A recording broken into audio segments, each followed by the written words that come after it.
নমস্কার। ৩২,০০০ প্রাথমিক শিক্ষক বাতিল মামলায় আজকে শুনানি ডেট ছিল।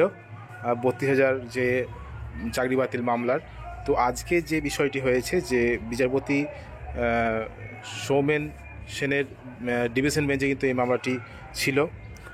দেখতে পাচ্ছেন বিচারপতি সৌমেন সেন ও বিচারপতি মিত্র দাস দে।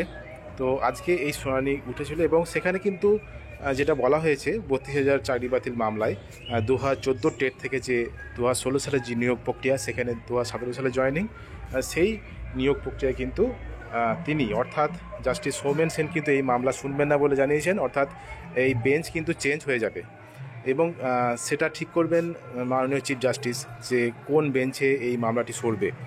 বিচারপতি সৌমেন সেন এই মামলাটি শুনবেন না বলে জানিয়ে দিয়েছেন ব্যক্তিগত কারণে।